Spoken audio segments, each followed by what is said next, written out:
Subscribe करें हमारे channel HRK studio को और लेटेस्ट अपडेट के लिए नोटिफिकेशन बेल जरूर दबाएं। जामिया मिल्लिया से तशरीफ लाई मोहतरमा मजोफा मेहर आफरीन साहिबा से दरख्वास्त कर रहा हूँ कि आप तशरीफ लाएं और अपना मकाला पेश करें। मोहतरमा मजोफा मेहर आफरीन।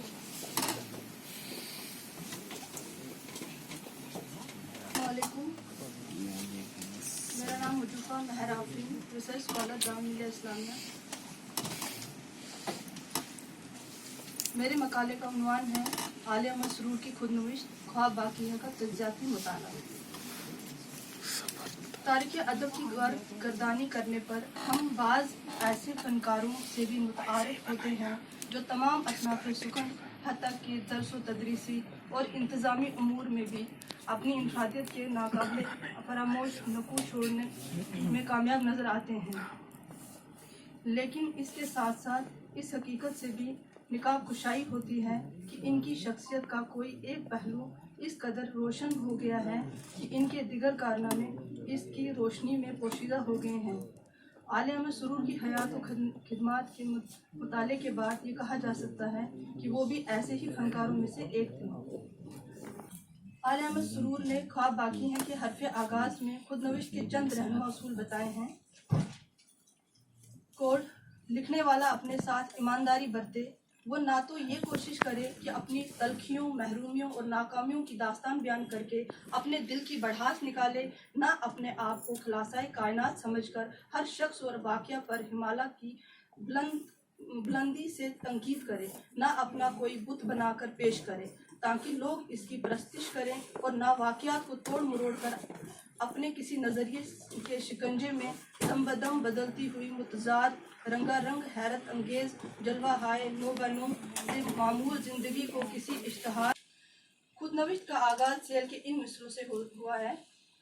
बहुत सीखा, बहुत सोचा, बहुत पी पी के छलकाया, बहुत तोड़ा, बहुत जोड़ा, बहुत चाहा, बहुत पाया, मगर फिर भी किसी शे की कमी महसूस होती है।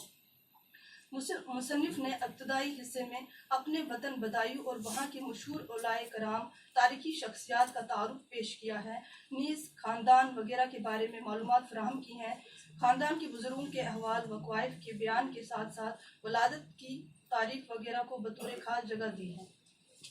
इसी इब्तदाई हिस्से में एक वाक़या बयान किया है जिससे इनके फ़न के तईन वफ़ादारी का सबूत मिलता है। कोड अजीब बात यह है कि बचपन की यादों में सबसे तल्ख़ माँ के तर्ज़ अमल से वाबस्ता है। मुझे फुंसियाँ बहुत निकलती थीं और एक तरफ इनकी वजह से चरायता और शहतीरा पीना पड़ता था जो नहायत कड़वा होता था, और दूसरी तरफ अम्मा जान मेरे सर के बालों में कैंची से अमल जराही करती थी। अपने भाइयों से बहुत मोहब्बत थी, इसलिए अपने बच्चों पर ज़्यादा तवज्जो नहीं करती थी। मुसन्निफ चाहता तो इस मुकम्मल वाक़ये को हज़फ कर देता, इससे खुदनविश पर कोई असर नहीं पड़ता, मगर उसने ऐसा नहीं किया क्योंकि उसके नज़दीक सच्चाई का बयान ज़्यादा अहम था।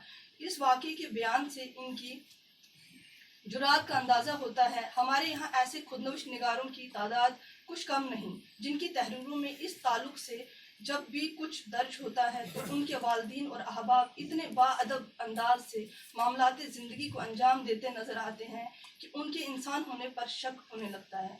ऐसे में आलिया मसरूर का मज़कूरा बयान और भी अहम हो जाता है। आलिया मसरूर की खुदनविश ख्वाब बाकी है में जा बजा ऐसे वाक़यात मौजूद हैं जिनसे उस अहद की बहुत सारी मालूमात कारी को फराहम होती है। उनका अहद हिंदुस्तान की तारीख़ का बहुत अहम दौर है। उस वक्त मुल्क के अंदर जदोजहद आज़ादी अपने शबाब पर थी।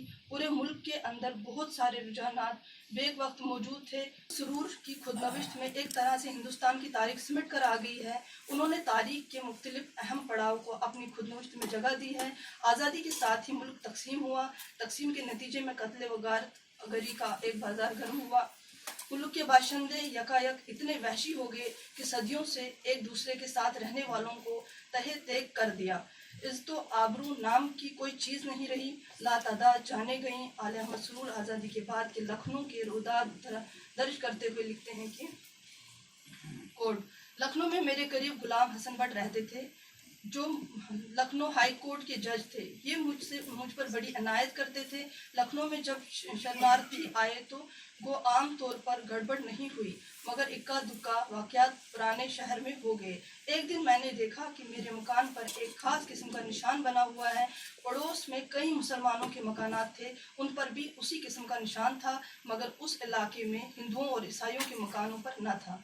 मैं भट्ट साहब के पास गया, उनके मकान पर भी ये निशान था। उन्होंने फौरन डिस्ट्रेक्ट से राब्ता कायम किया और रात को हमारे इलाके में पुलिस लारियों में हर घंटे 2 घंटे के वक्फे से गुजरने लगी। कोर्ट, मेरी ज़िंदगी में कोई नज़्म व ज़ब्त नहीं है। मेरी ज़िंदगी मुनज़्ज़म और मुरतब नहीं है। मैं बाज़ मामलात में बहुत सुस्त वाक़ा हुआ हूँ। मेरी एक कमज़ोरी ये है कि कभी कभार खो जाता हूँ। अनकोट। चुनाचे एक बार रेल में सामान रखकर प्लेटफॉर्म पर बुक स्टॉल में गए और किताबों में खो गए। रेल छूट गई। दूसरा वाकया ये है कि 1970 ईस्वी में जर्मनी से इटली आना था। हवाई जहाज़ से रवानगी की तारीख गलत याद रही, यानी जिस दिन जाना था उन्हें उससे एक दिन बाद की तारीख याद रही।